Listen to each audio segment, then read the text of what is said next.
Lucas, capítulo 20, a partir do versículo 9 até o versículo 19. Você pode acompanhar comigo a leitura?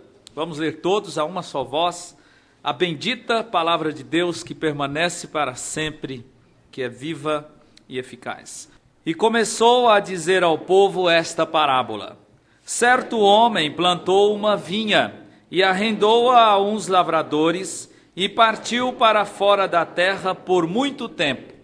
E no tempo próprio mandou um servo aos lavradores para que lhe dessem dos frutos da vinha. Mas os lavradores, espancando-o, mandaram-no vazio. E tornou ainda a mandar outro servo, mas eles, espancando-o também a este, e afrontando-o, mandaram-no vazio. E tornou ainda a mandar um terceiro, mas eles, ferindo também a este, o expulsaram. E disse o senhor da vinha: que farei? Mandarei o meu filho amado. Talvez, vendo-o, seja respeitado.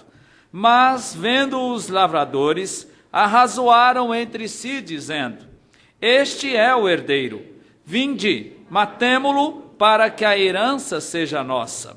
E lançando-o fora da vinha, o mataram. Que lhes fará, pois, o senhor da vinha? Irá e destruirá estes lavradores, e dará a outros a vinha. E ouvindo eles isto, disseram: não seja assim. Mas ele, olhando para eles, disse: que é isto, pois, que está escrito? A pedra que os edificadores reprovaram, esta foi feita cabeça da esquina. Qualquer que cair sobre aquela pedra ficará em pedaços, e aquele sobre quem ela cair será feito em pó. E os principais dos sacerdotes e os escribas procuravam lançar mão dele naquela mesma hora, mas temeram o povo, porque entenderam que contra eles dissera esta parábola. Vamos orar. Senhor Deus, nós o adoramos, nós bendizemos o nome do Senhor e te damos graças, desde agora e para todo sempre, porque os céus visitam a terra, e nesse tempo tão precioso, nós ouvimos o Senhor falar conosco através da tua palavra bendita, que não erra, que é fiel e poderosa para esmiuçar a penha, para transformar o nosso caráter, que tem o poder de nos gerar uma nova vida.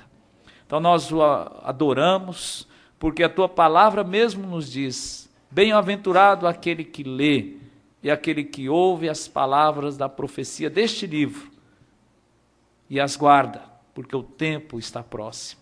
Ó Senhor, capacita-me a ensinar então esta palavra eterna, cuja autoridade o Senhor exaltou sobre o teu próprio nome, para que eu pregue com fidelidade e juntos aprendamos e deixemos o Senhor fazer a obra em nossas vidas, porque a obra do Senhor é justa e perfeita. Nós oramos agradecidos em nome daquele que vive e que reina para todo sempre, o Senhor Jesus Cristo. Amém. Pode sentar, obrigado. Jesus Cristo, então, narra essa parábola e aqui no Brasil nós temos dificuldades de entendê-la. Porque que ele diz o seguinte, que havia o proprietário de uma vinha, de uma plantação de videira, de uva, e ele arrenda essa plantação a alguns trabalhadores. O que é um arrendamento? É quando o proprietário, aquele que é dono por direito da terra, ele permite que pessoas trabalhem naquela terra, plantem, mas eles não são donos, mas eles têm que dividir o produto do seu trabalho com o dono. Então eles são arrendatários, não são proprietários. Então nessa parábola Jesus Cristo narra o seguinte, que o Senhor coloca aquela terra, o dono da vinha, na mão dos trabalhadores, e eles com o tempo, porque aqui diz que passou muito tempo, eles esquecem que eles não são donos, eles esquecem que eles haviam feito um contrato de arrendamento. Então, embora eles tivessem o direito de trabalhar naquela terra, embora eles tivessem o direito de multiplicar a sua família naquela terra, eles não eram donos, eles eram servos, embora estivesse usufruindo de toda aquela propriedade. Uma parte era deles para usufruto. A terra não. A terra era do dono. E o dono também deveria receber parte da produção da terra. Então, com o tempo, aquelas pessoas se esquecem disso. Então, baseado nisso, nós vamos ver que o Senhor Jesus, nessa parábola, está narrando a história nossa, da rebeldia, da nossa queda. O Salmo de número 24, vamos dar uma lida ali no Salmo 24. Nós somos esses servos.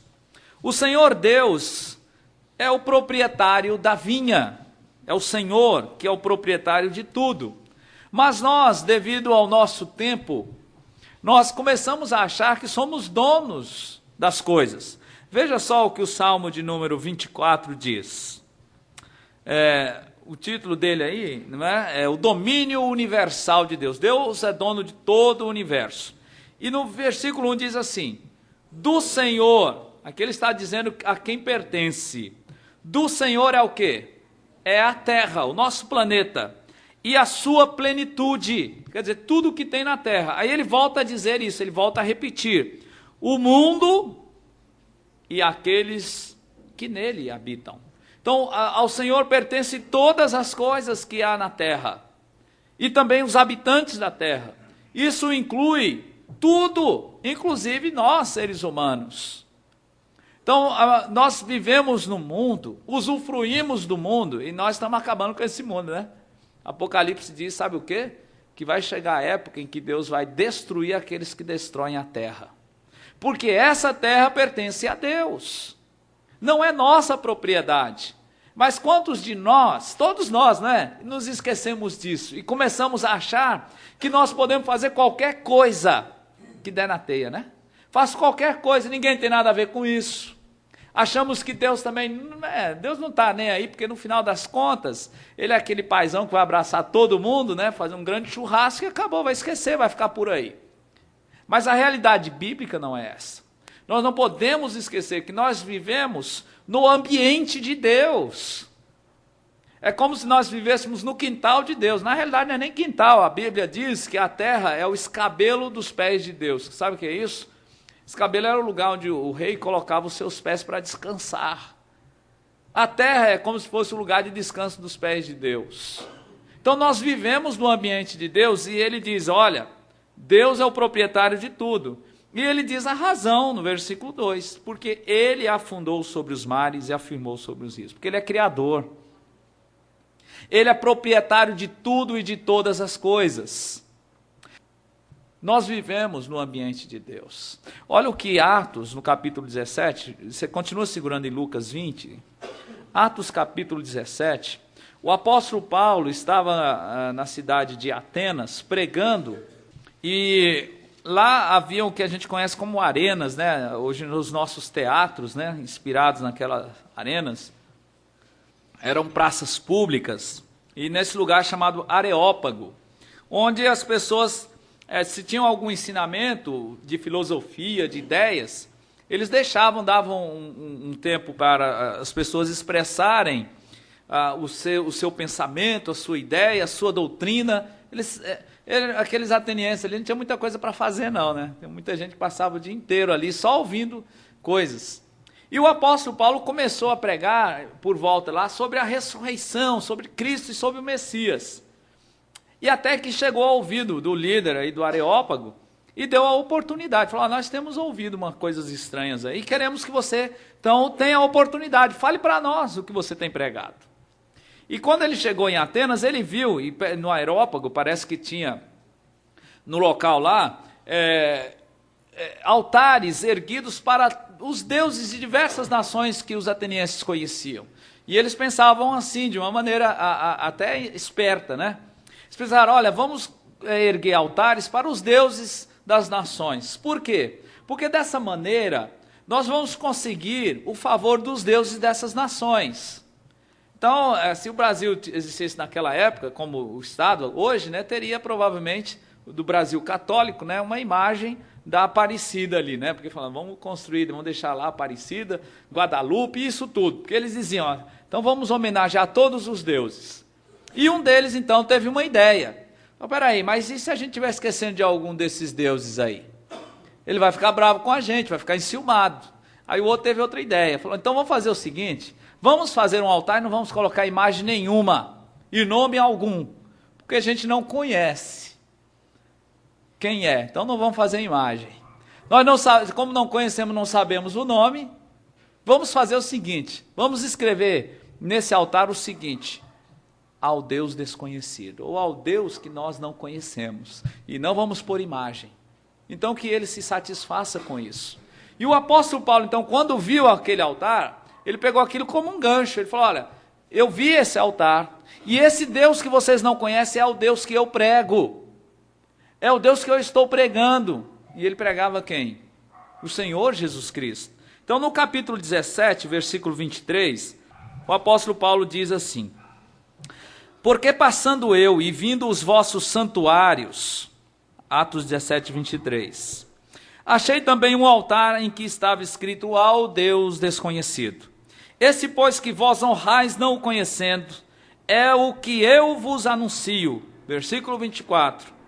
O Deus que fez o mundo e tudo o que nele há, sendo Senhor do céu e da terra, não habita em templos feitos por mãos de homens, nem tampouco é servido por mãos de homens, como que necessitando de alguma coisa, pois ele mesmo é quem dá a todos a vida e a respiração e todas as coisas. Então ele começa a apresentar esse Deus que eles não conheciam como Deus soberano e como Deus que não precisa da sua criação para nada, mas como Deus que é a fonte de tudo que a criação precisa.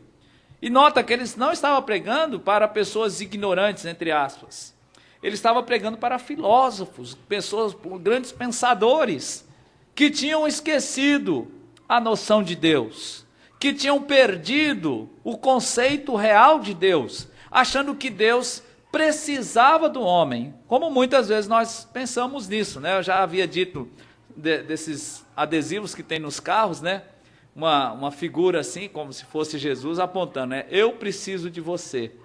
Copiando na época se não me engano, da Segunda Guerra, né? O tio Sam apontando, né? Eu preciso. O tio Sam precisa mesmo de você. Cristo não precisa de mim, nem de você. Ele é autossuficiente. Ele não precisa de companhia, a trindade já se completa. A alegria de Deus é plena. Então ele começa a explicar isso para eles, ele continua. Versículo 26. E de um só sangue fez toda a geração dos homens, para habitar sobre a face da terra, determinando, note isso, os tempos já dantes ordenados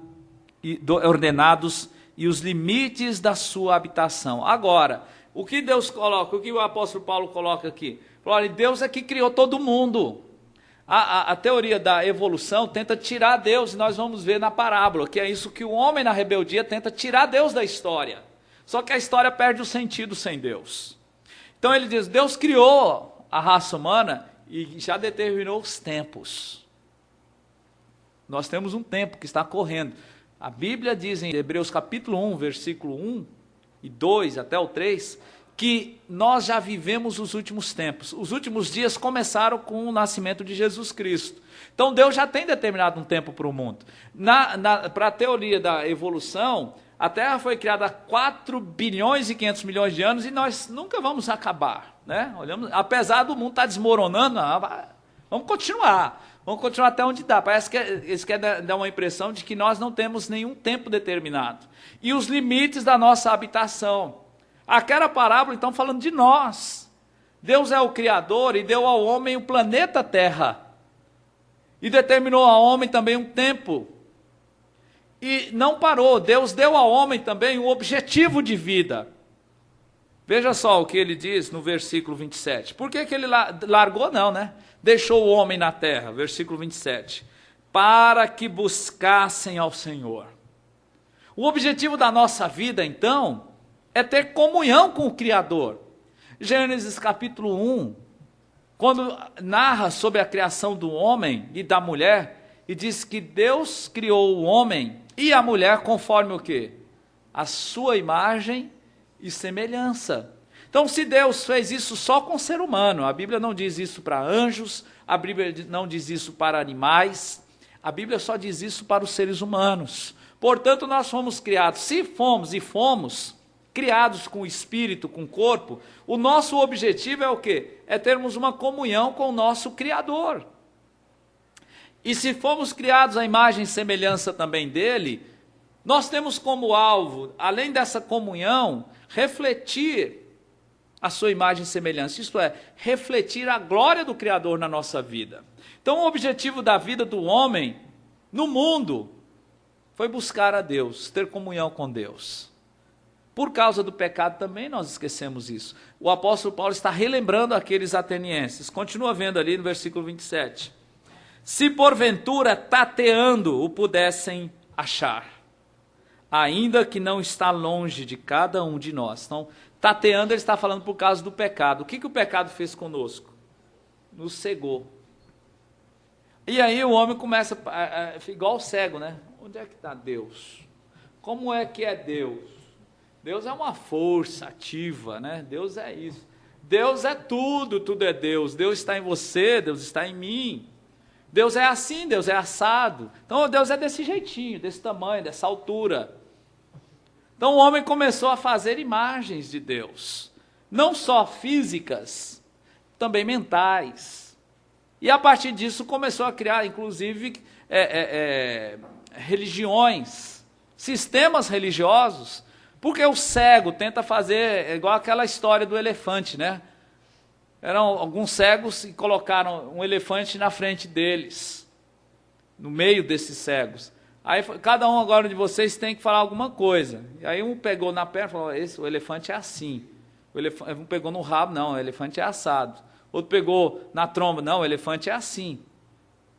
Então o homem tenta achar alguma coisa, mas está cego. Isso foi por causa do pecado. O apóstolo Paulo então está relembrando o nosso problema. Versículo 27 e 28. Ele não está longe de cada um de nós, mas ele não está falando que ele está em cada um de nós, viu? Ninguém nasce com Deus no coração. Por quê? Olha só o 28. Porque nele vivemos. Nele vivemos e nos movemos e existimos. Como também alguns dos vossos poetas disseram, pois somos também a sua geração. O que o apóstolo Paulo está dizendo a respeito disso? É aquilo que eu disse antes. Ele está relembrando para aqueles atenienses que, embora eles estejam adorando deuses pagãos, existe um Deus que é o Deus soberano, que é o dono de todas as coisas, que criou o homem para refletir a sua glória e para ter comunhão consigo mesmo. E que não está longe. Ele não criou o mundo e largou. Naquela parábola, a impressão ali dos servos é o quê? Deus criou e foi embora, não é? E por causa desse templo agora a gente é dono. Nós estamos vivendo aqui gerações e gerações. Mas ele não está longe de cada um de nós. Porque nele vivemos, nos movemos e existimos. Então a nossa vida é dependente da vida de Deus. Nós vivemos no ambiente de Deus. Embora, por causa da cegueira espiritual, muitos estão cegos, estão com a cabeça entenebrecida a respeito dessa verdade que nunca vai mudar. Deus faz parte do nosso ambiente. Nós precisamos do ar que Deus criou. Nós precisamos, e se vivemos e estamos em pé, porque Deus está nos mantendo vivos, sejam bons, sejam maus. Deus está tomando conta de tudo. Deus não largou o mundo à toa. Deus está desenvolvendo um propósito nessa terra. Ele está vivo, e está atuante e está presente. O problema é que nós estamos cegos para isso. Daí vem o resultado dessa cegueira, no versículo 29. Sendo nós, pois, geração de Deus, não havemos de cuidar ou de pensar que a divindade seja semelhante ao ouro ou à prata ou à pedra esculpida por artifício e imaginação dos homens. Então, sendo que Deus, nós fomos criados e somos geração, isto é, fomos criados por Deus, como é que eu vou fazer um Deus de madeira, um Deus de ouro ou de pedra preciosa, que eu vou fazer um morto, porque nós somos vivos, e se nós somos criação de Deus, lógico ou logicamente, Deus tem que ser um Deus vivo, e Ele está vivo, Ele não pode estar parado, Ele não está enclausurado no templo. Deus é o Criador. Note como o apóstolo Paulo abre os nossos olhos para a realidade de Deus, que embora nós, por causa dos nossos pecados, estamos deixando de lado. E existe uma questão, quando você viu naquela parábola, que chegou o tempo de dar-se o fruto. O senhor da vinha chegou e falou, eu agora quero o fruto, o tempo é agora. E aí ele manda um servo. O que os homens fazem? Ele expulsa. Nós não vamos dar fruto nenhum, essa terra é nossa, vai embora, não queremos saber da sua autoridade, nós somos donos, tomamos conta. Não é assim que a gente age muitas vezes? A vida é minha, não vou dar conta para ninguém. E aí, o pior de tudo é quando o homem acha que ele é dono do seu próprio nariz. E sabe como o homem, como nós começamos a agir? Queremos tirar Deus da nossa vida. Olha o que Romanos capítulo 1 diz quando agimos dessa maneira. Como os trabalhadores daquela vinha. Logo depois de Atos vem Romanos. O alvo da nossa vida é refletirmos a glória de Deus, é termos comunhão com Deus. Para isso fomos criados. É isso que vai nos dar alegria plena e sentido de existência. Essa comunhão com Deus. Não é religião. Religião nunca satisfez o ser humano. Você vê, o catolicismo tá elegendo mais um santo, né? 100% brasileiro. A pessoa, o Brasil gerando santo, né? Eita, nós, o brasileiro é fogo, né? Mas tem mais de 365 santos. Para que mais um? Porque não tem Deus. Quem não tem Deus não está satisfeito. Sempre quer algo mais. Sempre tem um objeto para dedicar a sua adoração, porque o vazio. O homem foi criado para Deus. A nossa referência é Deus. Nós precisamos de Deus. A nossa alegria, sabe que nós fomos criados para sermos felizes, não é? Você procura felicidade. Até aquela pessoa que suicida procura felicidade. Sabia? Ele não acha que, ele fala, vou me matar, porque deve ter alguma coisa que possa me fazer feliz em outra vida. E ele está errado. Mas nós buscamos felicidade, todo mundo faz isso. Uns buscam na prostituição, outros nas drogas, no trabalho. Busca sempre felicidade. Mas esse complemento só vem no encontro com Cristo. Cristo, a Bíblia diz que é o Deus bendito. A palavra bendita é bem-aventurado, é o Deus feliz. E Efésios diz que nele nós temos toda a plenitude. Nós nos completamos e temos essa alegria que Jesus falou que nunca ninguém vai nos tirar. Mas quando nós estamos nessa cegueira espiritual, nós começamos a eleger ídolos, conforme o apóstolo Paulo diz, e não glorificamos a Deus. Veja só lá. Romanos 1, versículo 21 diz assim: porquanto tendo conhecido a Deus, através da criação de Deus, versículo 20, não o glorificaram como Deus, isto é, a humanidade deixou de fazer aquilo para o qual ela foi criada. Lembra daquela figueira que Jesus amaldiçoou? E eu havia dito isso. Por que Jesus amaldiçoou aquela figueira? Porque ela não dava figos. A figueira foi criada, talvez você não saiba disso, mas você aprende uma coisa comigo, ela foi criada para dar figos. E se ela não dá figos, ela tem que morrer. O homem que não glorifica a Deus, ele está condenado ao inferno. Porque ele é inútil, é imprestável. Romanos capítulo 3 fala isso. Não sou eu, estou repetindo o que Deus diz. Essa é a realidade. Não servimos para nada. Nós somos o pior ser na face da terra sem Deus. É só ver o que está acontecendo ultimamente, não é? Somos capazes de atos de brutalidade que nós mesmos estamos querendo atribuir para animais e para demônios, não é?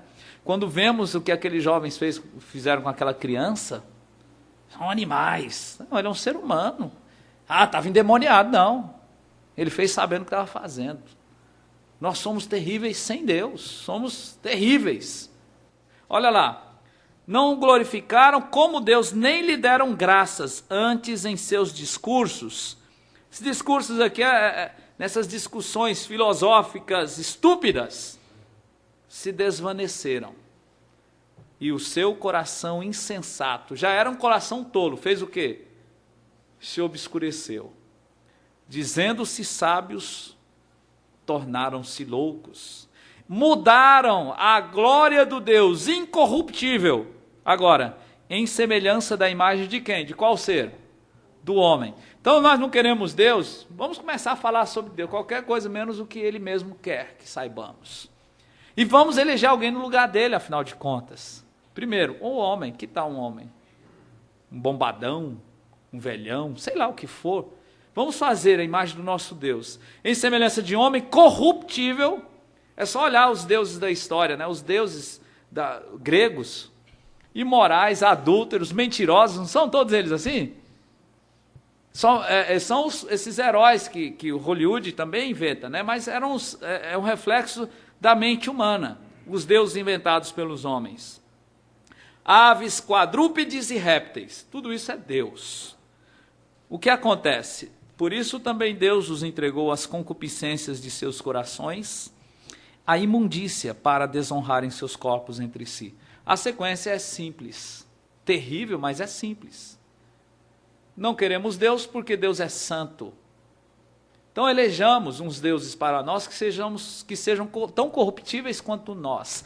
Deuses que passem a mão sobre os nossos pecados e digam: Deus se entende, você é safado, mas tudo bem. No final das contas, se você não rouba, você não mata, você não está fazendo mal nem A para B, o importante é que você seja feliz. Então aí Deus fala assim: então eu te entrego para você fazer o que você quiser. Isso é um castigo tremendo. Quando Deus entrega o homem para fazer o que ele quiser. A Bíblia diz que bem-aventurado é aquele homem que Deus repreende, o filho que ele repreende. Mas eu digo uma coisa, aqueles homens mataram o primeiro servo, não mataram naquela parábola? O Senhor mandou o segundo, não mandou? O que eles fizeram? Mataram ou mandaram embora. O terceiro também, eles foram matar o filho. É a história de Deus buscando o homem, mandando profetas. E chamando o homem à sua sanidade. Arrependei-vos. Arrependei-vos. Essa terra tem dono. Você está aqui por um tempo determinado. Você tem um limite, você não é ilimitado. E eu quero o fruto dessa terra. Qual que é o fruto da terra? Qual que é o nosso fruto em relação a Deus? Deus nos criou para refletir a sua glória. Deus nos criou para termos comunhão com Ele. Esse é o fruto que Deus quer da minha vida e da sua vida. E quando não fazemos isso, nós rejeitamos qualquer mensagem que venha de Deus. Esta era a parábola. Na parábola Jesus estava ensinando isso. Então nós começamos a eleger Deus de acordo com os nossos sentidos, e as religiões, elas simplesmente refletem a nossa corrupção. As religiões são corruptas. E elas refletem o Deus de acordo com o que a pessoa quer, né? Se a gente quer um Deus que fique em casa, caladinho, sem ver nada, a gente põe uma imagenzinha. Se a gente quer um Deus bem longe, a gente fala que ele é uma força, o Nirvana. Um negócio tão esquisito que a gente só vai conhecer talvez um dia. E assim vai. E aí nós agimos conforme queremos. E esse é o grande e terrível julgamento. Às vezes você está agindo conforme você quer e você acha: Deus está nem aí para isso. Eu não estou sendo castigado. Deus então deve estar muito feliz com a minha vida. Não vou dar conta para Deus. Agimos assim quando nós estamos sendo julgados por Deus. Ele continuou dizendo no versículo 25, diz assim: pois mudaram a verdade de Deus em mentira. Não existe a sua verdade nem a minha verdade. A verdade é a verdade de Deus. Deus é o Deus da verdade. Se existe verdade é porque Deus existe. Toda verdade emana de Deus. Mudaram a verdade de Deus em mentira e honraram e serviram mais a criatura do que o Criador, que é bendito eternamente. Amém. Olha só o que o Salmo 50 diz a respeito dessa nossa posição de rebeldia contra Deus. O Salmo de número 50. Lembra que eu falei no início sobre a posição da América Espanhola, né? Obedeço, mas não cumpro. Jesus, o Senhor está falando aqui para os israelitas. E talvez hoje a gente pode dizer para os evangélicos, né? Olha o que diz o Salmo 50, versículo 16. Ao ímpio diz Deus, ao ímpio, é uma mensagem para o ímpio. Que fazes tu em recitar os meus estatutos e em tomar a minha aliança na tua boca? Ele está falando para um ímpio religioso. Ele está falando para um ímpio que recita versículos bíblicos. Ele está falando para um ímpio que diz que tem aliança com Deus. Olha que absurdo! Mas é ímpio, mas diz, não, eu tenho uma aliança com Deus. Eu sou crente, sou evangélico, eu sou evangélico. Fui batizado, sou um cristão. É um ímpio. Ele fala assim, por que você põe a minha palavra na sua boca e diz que tem uma aliança comigo? Visto, olha só o que Deus então relata da vida dessa pessoa. Visto que odeias a correção, você não gosta que ninguém te corrige. Você é uma pessoa orgulhosa. O orgulhoso acha que é o dono da verdade. Ele quer se afastar de qualquer um que diga para ele, você está errado, você está errada, isso que você está fazendo não é certo. Ah, por quê? Porque a Bíblia diz que não é certo. Odeia a correção. Quando o Senhor da vinha, segundo aquela parábola, manda o servo, o que eles fazem? Chuta, sai fora, bate neles. Não queremos saber da verdade. O ímpio, Deus diz, pode até citar as escrituras e dizer que tem aliança comigo, mas o fato é que essa pessoa, ela odeia ser corrigida. Lanças as minhas palavras para detrás de ti. Isso é um desprezo. Não quer saber das palavras de Deus. Odeia a correção. As palavras de Deus são consideradas como nada, eu diria até a questão do relacionamento com a Bíblia. Quando a pessoa quer fazer alguma coisa errada, primeiro ela tem que se afastar do que é certo. Não foi assim que Caim fez? Matou Abel, porque Abel era um irritante. Abel era um crente, Abel era um profeta. E a presença de Abel incomodava, ele refletia a glória de Deus, me lembrava que eu sou um ímpio, me lembrava que Deus quer que eu me arrependa, precisa eliminar Abel. Então nós queremos nos afastar de quem é crente mesmo. Segundo, essa palavra também, vamos deixar só no Salmo 91 e estamos conversados. Vamos só ler alguns versículos que falam do amor. Eu não quero ler a Bíblia.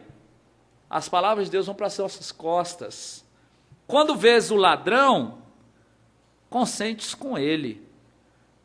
Aí começa a elogiar, tá certo, ele está roubando, mas ele está certo. Ó. Eu trabalho, aí eu nunca... Começamos a achar que a vida de bandidagem, a desonestidade, pode ser até um padrão para nós. Se eu tivesse lá, eu também roubava. Não é assim que agimos? E ainda diz, e tem a tua parte com adúlteros. Seu roubo, também... O homem é como o animal, não é assim que diz na evolução? E o animal, ele não tem essa questão de fidelidade, compromisso com a fêmea. Então, o macho, ele tem que ter muita mulher. Então, adulterar, qual que é o problema? Todo mundo adultera, não é assim? O interessante é que a Bíblia, Deus está narrando algo que Ele está vendo, porque nós vivemos no ambiente dEle. Nós estamos na vinha dEle. Nós não fomos criados para viver igual animal. Nós somos criados para refletir a glória de um Deus santo. E um Deus que quer santidade na sua criação. Soltas a tua boca para o mal e a tua língua compõe o engano. Refletimos, falamos aquela sujeira toda do nosso coração, uma linguagem profana, uma linguagem que iguala a Deus como qualquer coisa, pornografia, palavrões, tudo que está aqui nesse coração nojento, nós falamos como se não tivéssemos, e Deus não tivesse nada a ver com isso. Versículo 20 fala contra o irmão, contra o filho da mãe, da tua mãe, né? 21. Estas coisas tens feito.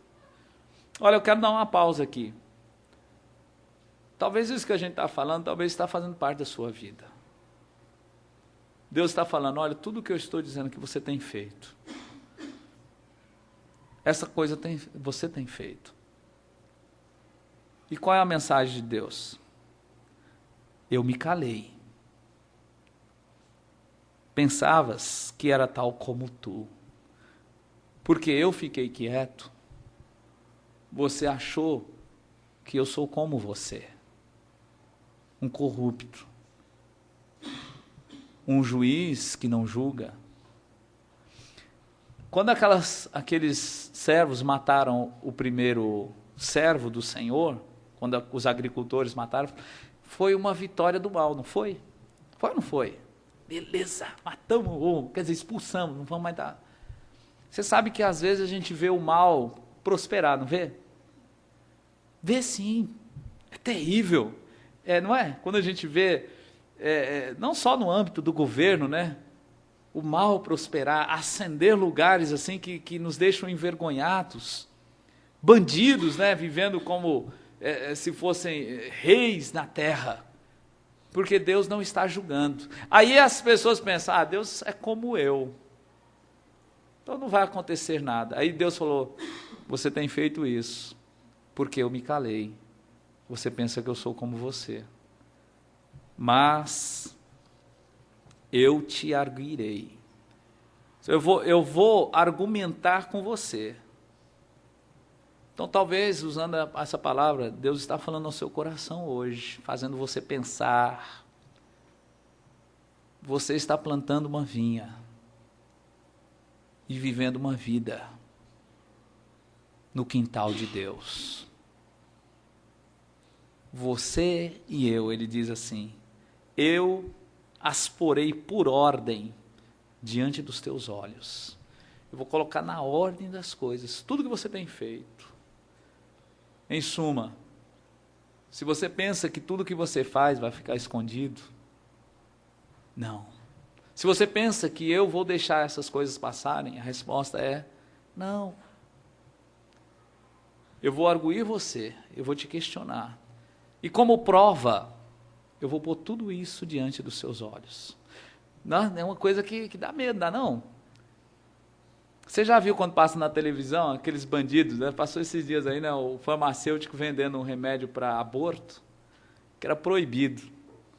Então aí virou moda, né? Nosso repórter com câmera escondida, né?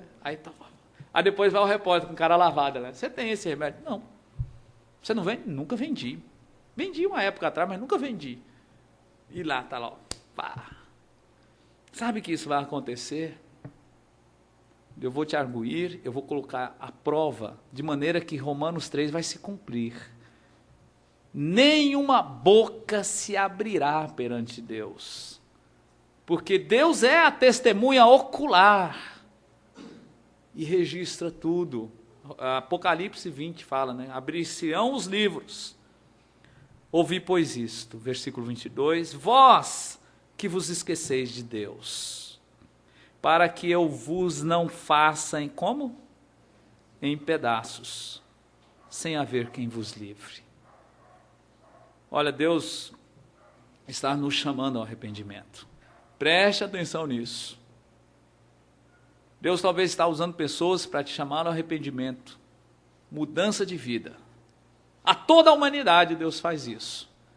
Porque se nós, como seres humanos, pecadores e rebeldes, não mudarmos a nossa atitude, Deus nos fará em pedaços. Deus nos julgará.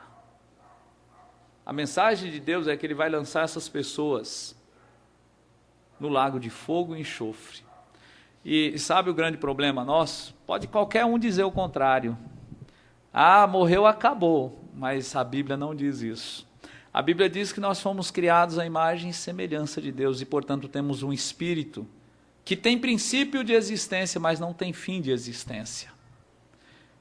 E Deus tem separado um lugar para Satanás e seus demônios, chamado inferno, lago de fogo e enxofre, para o qual vão milhões e milhões de seres humanos rebeldes.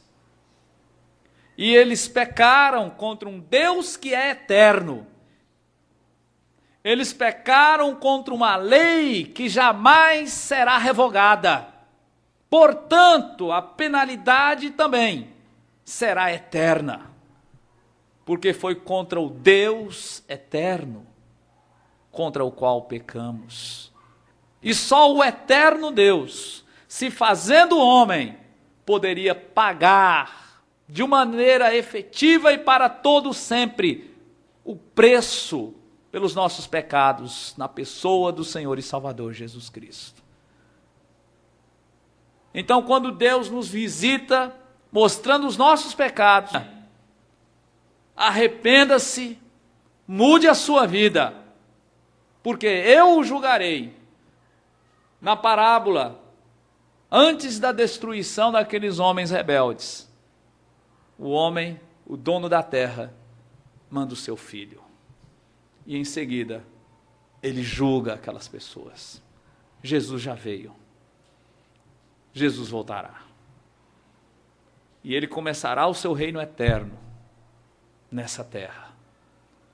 Um reino onde só entrarão os remidos, os lavados pelo sangue do Cordeiro, que foram libertos dos seus pecados, que se humilharam perante o Senhor Todo-Poderoso. E assim, Deus deu-lhes o direito de serem feitos seus filhos e herdeiros do reino eterno. Vamos todos abaixar as nossas cabeças, por favor. Todos com a cabeça baixa, olhos fechados.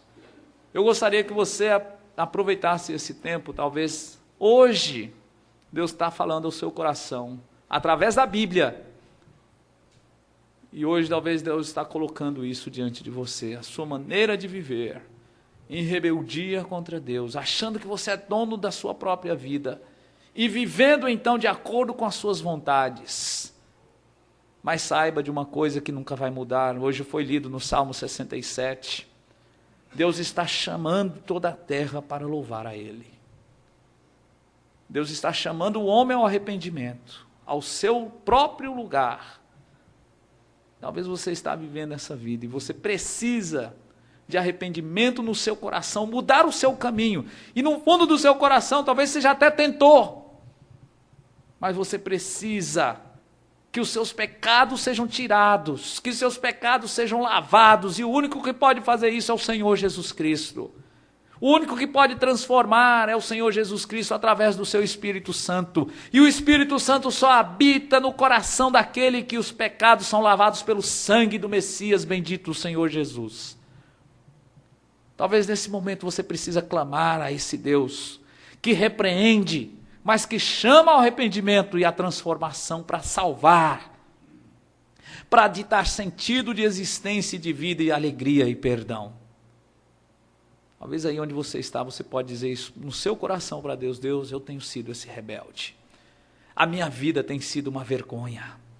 Eu tenho vivido para mim, eu tenho vivido de uma maneira suja. Mas, Senhor, me lava dos meus pecados com o sangue de Jesus. Senhor, transforma a minha vida numa vida de acordo com a Tua vontade. Talvez, crente, você na sua caminhada, você tem confundido o seu papel, achando que você é um criador, quando você é um arrendatário. Talvez você seja um crente verdadeiro, mas tenha esquecido de viver a sua vida para a glória de Deus e refletir o caráter santo de Deus. Talvez aí onde você está, você precisa confessar esse pecado a Deus e renovar o seu voto de santidade de vida. Senhor Deus, ó Pai, nunca nos deixe esquecer do nosso papel aqui na terra. Fomos criados para refletir a glória do Senhor, Senhor Deus. Como crentes nós podemos dizer aleluia, glória a Deus por isso, por Jesus Cristo, que lava os nossos pecados. Ó Deus, eu peço por pessoas talvez que estejam aqui hoje à noite, que o Senhor está visitando com a Tua palavra e falando aos corações, que haja arrependimento e transformação de vidas. Ó Deus, continua usando a nossa igreja para alcançar pecadores perdidos, aonde a Tua palavra ainda não foi nomeada. Nos dá, ó Deus, essa consciência de dever e perseverança desse dever e desse privilégio. Ó Pai, despede-nos para os nossos lares. Nós te pedimos em nome do Senhor Jesus, que o Senhor nos abençoe, o Senhor nos guarde. Que o Senhor faça resplandecer o teu rosto bendito sobre nós e tenha misericórdia de nós. Que o Senhor sobre nós levante do teu rosto e nos dê da tua paz e da tua alegria. Em nome do Senhor Jesus. Amém.